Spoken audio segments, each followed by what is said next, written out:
It's a sight and sound that most people dread.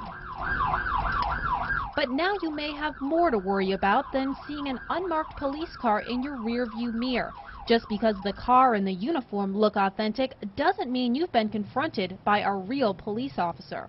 This behind me is not actually a police car. This used to be a police car, however, it no longer is a police car.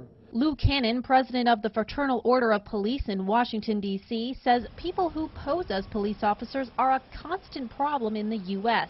They're acquiring stolen or fake police paraphernalia to prey on unsuspecting motorists.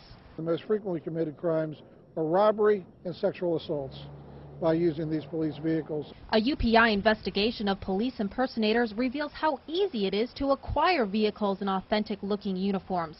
Just look as far as the internet.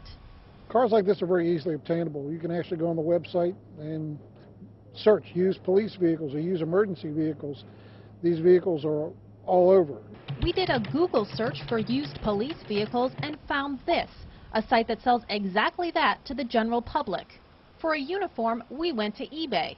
There's a number of law enforcement items. If you go to any of the websites that sells property, a lot of them are for collectors, but they don't always wind up in collectors' hands. We could bid on pants, shirts, patches, and authentic-looking badges. Repeated calls to eBay about their policy on police items were not returned, but eBay's website states it prohibits the sale of bona fide badges, official uniforms and accessories, and emergency lights and sirens. Police stores like this one in Washington, D.C. may not ask for identification either. We sent a UPI intern in to buy a police shirt and walked out with this. She didn't ask for an ID. She asked me who I was with, and I said I was doing a project.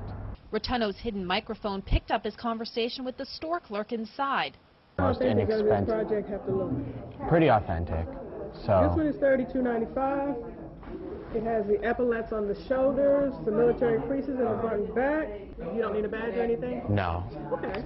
The company declined to talk on camera, but said the police shirt we bought could also be used as a security guard or postal shirt. They say they do check for identification for more serious items, such as clothing with the word police on it. Regardless of how police impersonators obtain their props, Cannon says there are ways to decipher whether an officer is legitimate. The lights on the dashboard are a starting place. Looking at the lights that are on the dashboard, while those are both the standard type of lights that we would use, it would be very odd to have both those type of lights on the dash at the same time. Cannon says an authentic car like this one would normally have one light or the other, but not both together. Check for the spotlight, too. I can see that it still has a spotlight. A lot of times the spotlights will be removed. So if I see one that's got the spotlight removed, but it's got something on, that tells me that something's amiss because we don't take the spotlights off the car. The rear of the vehicle is also an indicator. If I was to come up behind this vehicle, the first thing I'm going to notice is I notice the antenna is off center. I notice that there was an antenna on there and it's gone now. Right there, my suspicions are being aroused. Cannon says nearly all radio antennas are mounted and positioned in the center of the trunk, not on the side. If the car doesn't give it away and the lights are flashing, drive the speed limit to a well-lit, populated area. Then ask the officer for an ID. Every officer that's on duty is going to have a proper identification credentialed by the agency he's from. So the next time you're pulled over by an unmarked police car, be respectful but be vigilant. There may be more at risk than just having to pay a ticket. For UPI.com, I'm Kristen Volk.